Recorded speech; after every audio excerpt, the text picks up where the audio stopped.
Hello and welcome to the channel जब study. My name is Priyanshu Dubey. Uttar Pradesh अधीनस्थ सेवा चयन आयोग लखनऊ के द्वारा 25 मई 2021 को एक नोटिफिकेशन दिया गया है, जिसके द्वारा बोला गया कि आपको पेट के लिए प्रारंभिक अर्हता परीक्षा के लिए ऑनलाइन आवेदन करने। ठीक, तो पूरा वीडियो देखिए ताकि आपको अंत तक आपके डाउट क्लियर हो जाएं।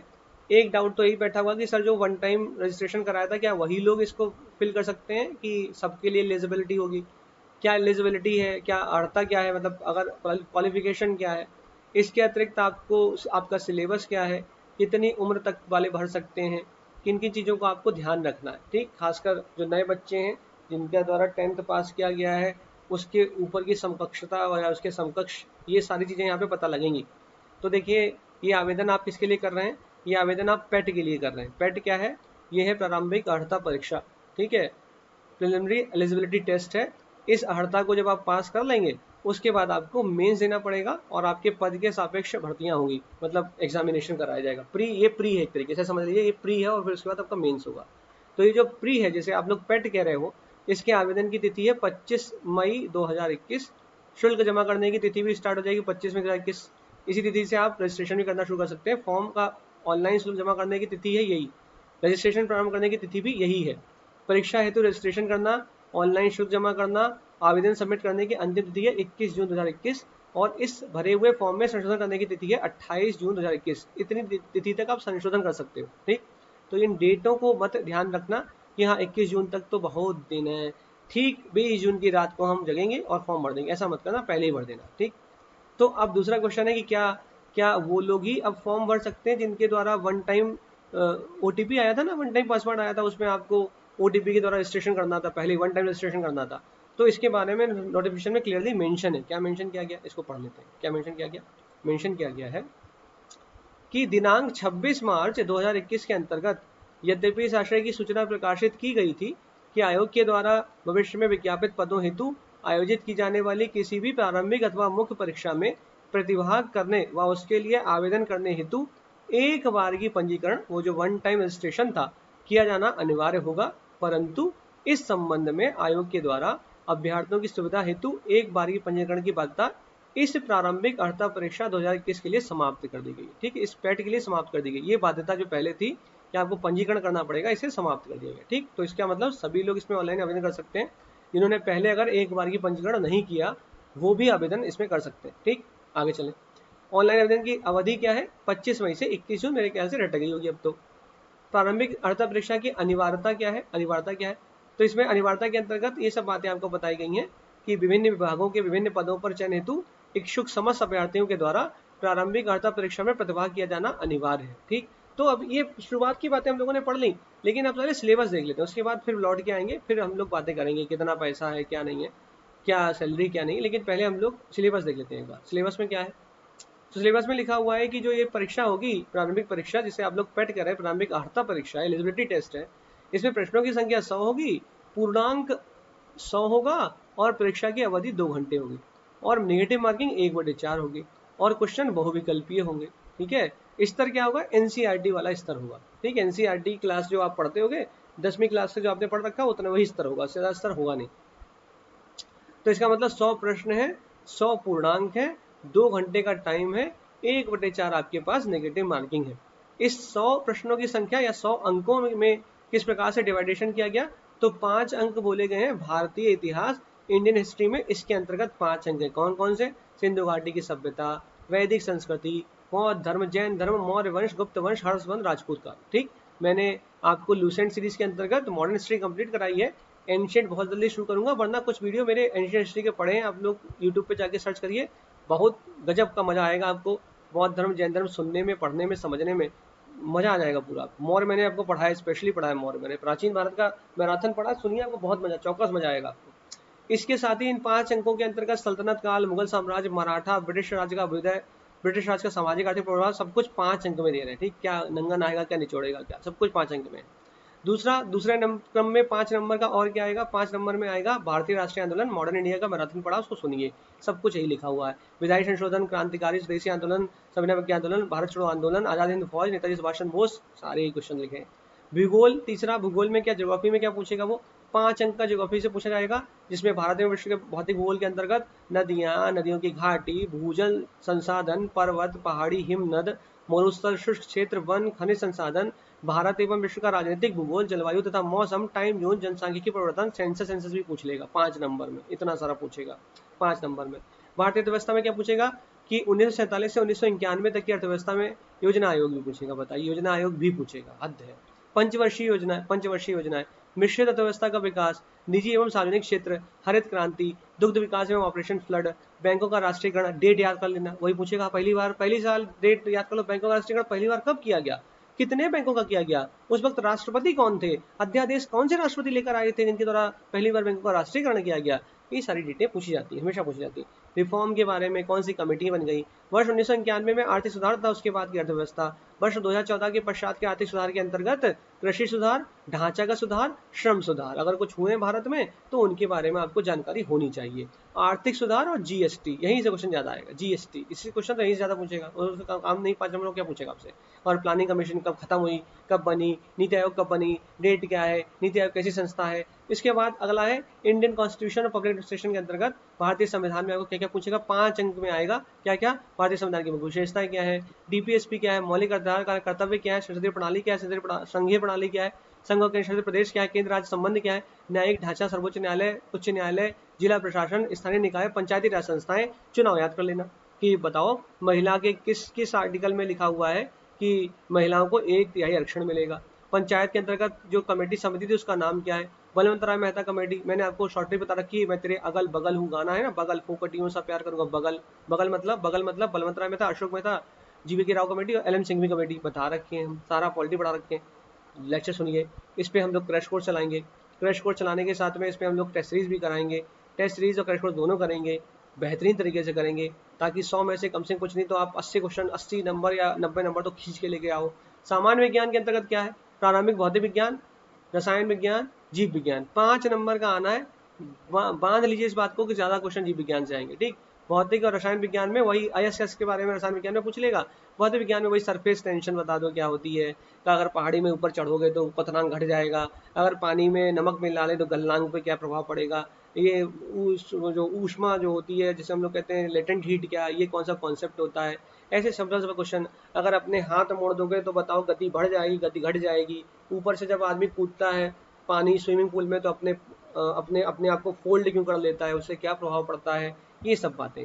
प्रारंभिक अंकगणित के अंतर्गत एलिमेंट्री अर्थमेटिक के अंतर्गत क्या है, पूर्ण संख्या, भिन्न तथा दशमलव, प्रतिशतता, साधारण अंकगणितीय समीकरण, वर्ग एवं वर्गमूल, घातांक और घात और औसत, यही क्वेश्चन आपसे पूछेगा बैठा बैठा के कि बताओ बेटा अगर किसी की इनकम 100 रुपए है और वो 5 साल के बाद अगर 25% बढ़ने के बाद इतने इनकम मतलब 100 रुपए थी, 5 साल बाद 125, या ये तो मैं सिंपल डेटा जानबूझ के बता रहा हूँ ताकि आपको थोड़ा सा मजा आ जाए। ऐसे प्रश्न पूछ लेगा, बताओ कि 1/3, 2/4, 6/10 में कौन सा ये आपको बड़ा दिख रहा है, ये बताइए कौन सी बड़ी संख्या है, ऐसे क्वेश्चन पूछ लेगा।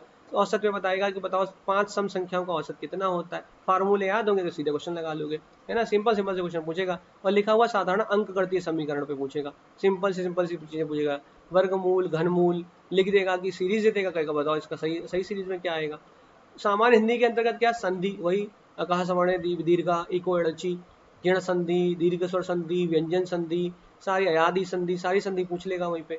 विलोम शब्द, मेरे ख्याल से अगर आप आरओ की तैयारी कर रहे हैं या नहीं कर रहे हैं तो कर रहे होंगे, विलोम शब्द वहां पढ़ेंगे कॉमन है, पर्यायवाची शब्द वहां पे पढ़ेंगे कॉमन है, वाक्यांश के लिए एक शब्द वन वर्ड सब्स्टिट्यूशन पढ़ेंगे कॉमन है, लिंग चलिए आप नहीं पढ़ेंगे लेकिन आपको यहाँ पढ़ना पड़ेगा, पुल्लिंग स्त्रीलिंग क्या है, सम्मिश्रित भिन्नार्थक शब्द, मुहावरे लोकोक्ति, सामान्य शुद्धियां, लेखक और रचनाएं गद्य और पद्य की, 5 अंक का ये भी आना है, सिंपल सा है। आगे देखते हैं, सामान्य अंग्रेजी के अंतर्गत 5 अंक का सामान्य अंग्रेजी में अंग्रेजी व्याकरण पूछ लेगा, वही passive voice, active voice, direct indirect, noun क्या है, प्रोनाउन क्या है, वर्ब कौन सी है, और एक अपघटित गद्यांश पर आधारित प्रश्न होंगे। यहीं से 4 प्रश्न होंगे, एक क्वेश्चन ये ऐसा होगा वो कल भी पूछ लेगा, ज्यादा कुछ करेगा नहीं। लॉजिकल रीजनिंग भी 5 अंक की आएगी, जिसमें आपको क्रम, रैंकिंग, संबंध, समूह से भिन्न को अलग करना, भैया इनमें ऑड वन आउट निकाल लो, गधा रख दिया 3 पक्षी रख दिए, बोले इसमें बताओ ऑड वन आउट बताओ, कौन सा आपको लग रहा है विषम सा दिख रहा है, गधा ही विषम दिख रहा है, बाकी सारे तो पक्षी दिख रहे हैं हमको। चमगादड़ रख दिया, बाकी सारे दिन में पक्षी रख दिए, या चमगादड़ उल्टा उल्टा सोता, बाकी सारे सीधे सोते हैं, तो ऐसे ऑड वन आउट से पूछ लेगा। कैलेंडर एवं घड़ी पूछेगा, कारण प्रभाव, कोडिंग डिकोडिंग, संख्या तथा अक्षर की सीरीज लिख देगा कि भैया यहाँ पे 2 लिखा, यहाँ 4 लिखा, तो बताओ अगला क्या आएगा, या फिर यहाँ लिख देगा ABCD का अगला क्या आएगा। तर्क और कथन विश्लेषण निर्णय, ये सारी चीजें 5 अंक के अंतर्गत आएंगी। समसामयिकी करंट अफेयर्स के अंतर्गत 10 नंबर मोस्ट इंपॉर्टेंट, 10 नंबर इसके लिए निर्धारित कर दिए गए हैं, करंट अफेयर के लिए इंपॉर्टेंट आपको याद करना है। जनरल अवेयरनेस और करंट अफेयर एक तरीके से सेम दिखता है कहीं कहीं। जनरल अवेयरनेस में खासकर आपको लूसेंट पकड़ के रखनी, मैं आपको किताब बताऊंगा कौन सी पढ़नी है अभी। लूसेंट तो राम बाण है, ग्रंथ है, इसे जरूर पढ़ना है, ये आपकी हर जगह पे कार्य करेगा। ये जितनी चीजें लिखी हैं सब लूसेंट से उठाई गई हैं, सब कुछ लूसेंट में भर भर के दिया हुआ है। अपकथित हिंदी गद्यांश का विवेचन करना है और विशेषण करना है, 2 गद्यांश ऐसे पूछे जाएंगे, ये 10 नंबर के होंगे, इंपॉर्टेंट याद रखिए। ग्राफ की व्याख्या व विश्लेषण 2 ग्राफ आएंगे ऐसे, जो कि 10 अंक के होंगे, और तालिका की व्याख्या और विश्लेषण करना है, 2 तालिकाएं ऐसी आएंगी, नंबर 10 का होगा। लिखा है क्रमांक 1 से 9 पर अंकित शैक्षणिक विषयों से संबंधित प्रश्नों की कठिनाई का स्तर, जो डिफिकल्टी लेवल होगा वो NCERT से संबंधित होगा।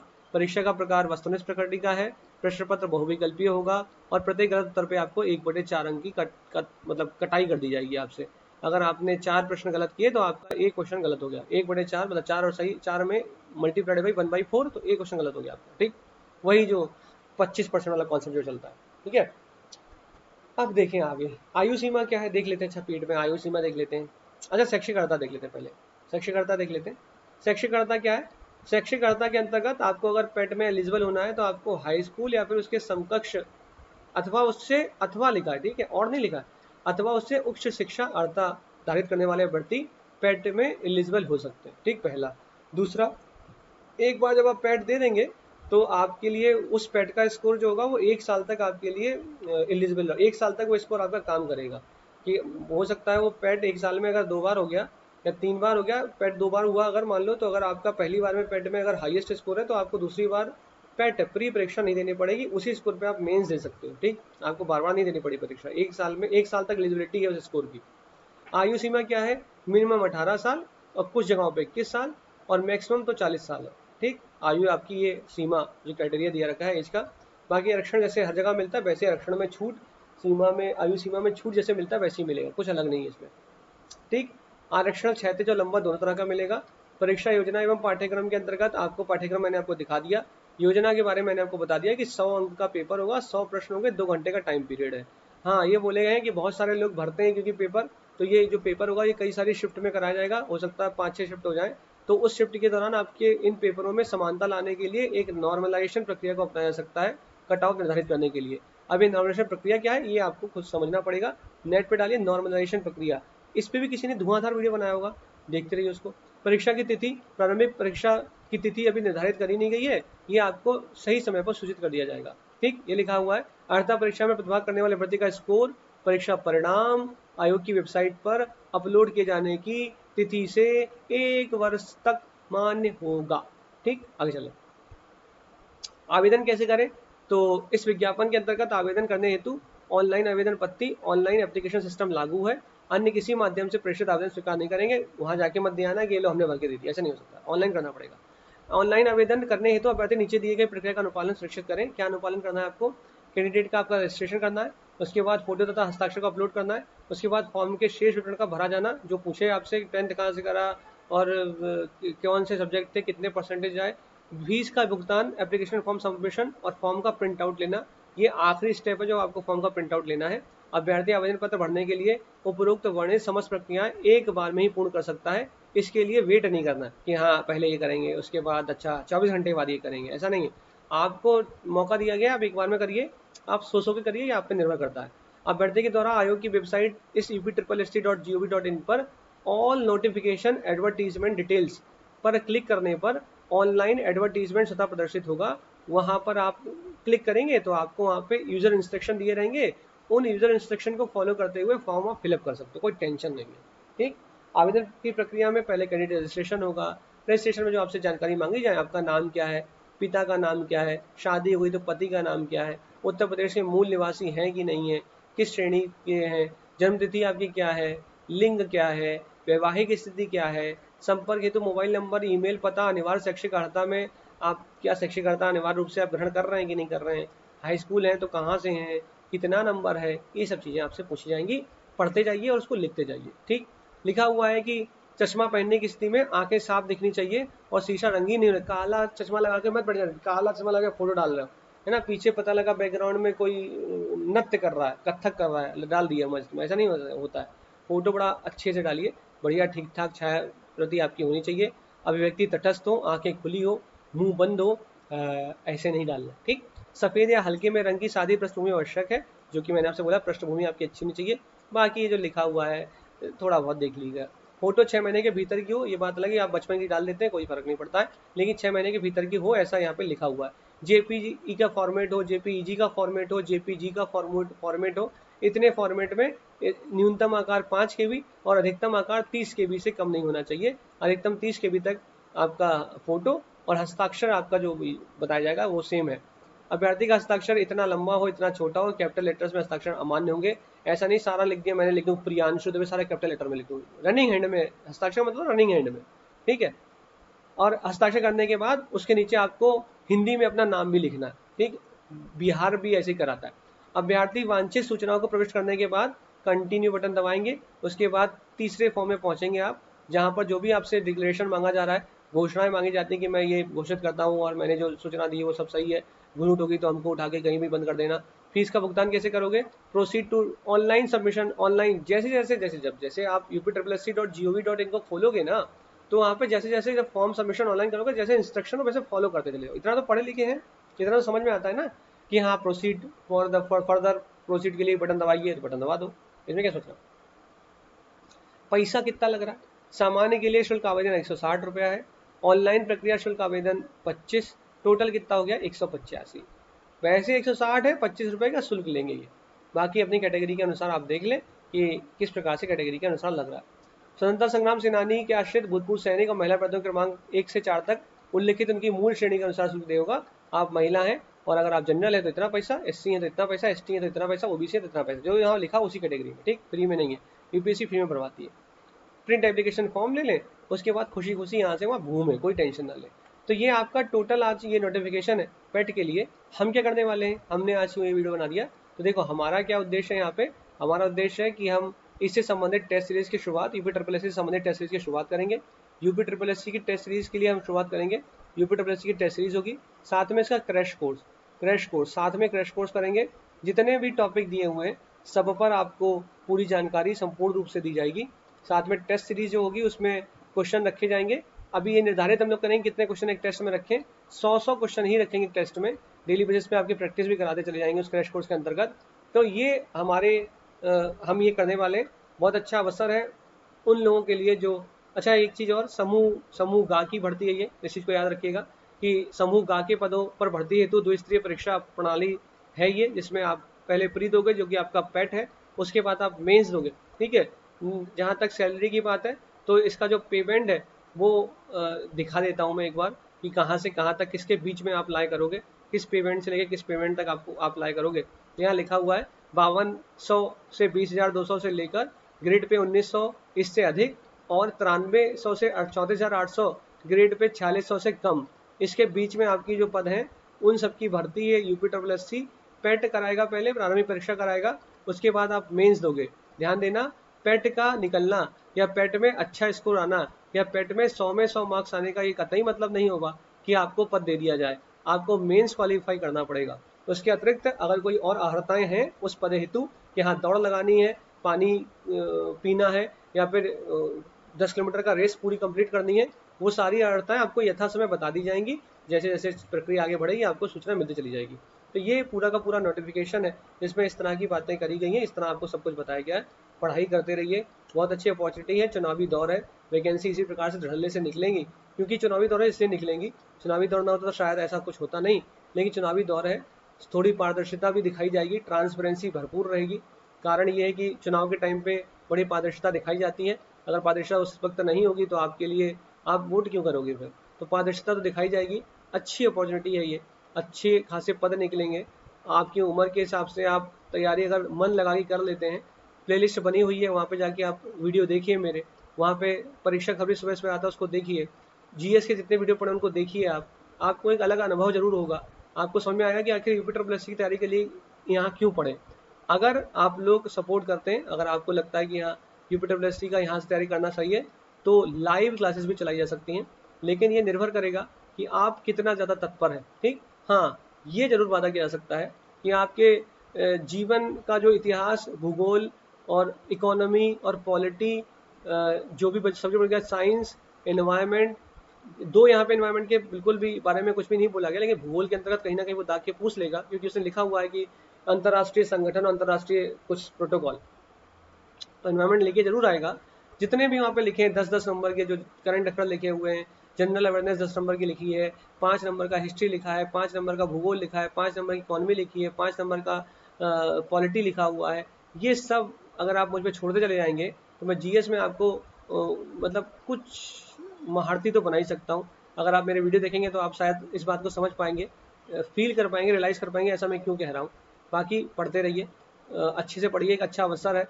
भर्ती बहुत तेजी में, चुनाव है क्योंकि चुनाव का दौर है, यूपी का चुनाव होगा और उसके साथ ही भर्ती क्लियर हो जाएगी, क्योंकि उन्हें पता है कि अगर वोट चाहिए तो भर्ती तो क्लियर करनी पड़ेगी, बातों से कुछ होगा नहीं। तो इसलिए अच्छे से पढ़िए और इस नोटिफिकेशन को फॉलो करिए। कोई भी अगर आपको डाउट होता है तो आप कमेंट बॉक्स में मुझे कमेंट करिए, मैं उसका आंसर दूंगा। पढ़ते रहिए। जय हिंद, जय भारत। चैनल को सब्सक्राइब करिए, लाइक करिए, शेयर करिए, ज़्यादा से ज़्यादा चैनल पर जुड़िए। जेव स्टडी का जो प्लेटफॉर्म है टेलीग्राम पर, उसको आप जब टेलीग्राम पे सर्च करेंगे जेव स्टडी तो आपको दिखाई देगा। आप मुझसे भी जुड़ सकते हैं, प्रियांशु दुबे आप अगर उस पर डालेंगे टेलीग्राम पे तो मैं फोटो दिखा हुआ आपको मिल जाऊंगा, तो आप उससे भी जुड़ सकते हैं। लाइव क्लासेस की भी संभावनाएं बनेंगी, लेकिन ये निर्भर करेगा कि आप कितनी तत्परता से पार्टिसिपेट कर रहे हैं। तो थैंक यू सो मच। जय हिंद, जय भारत।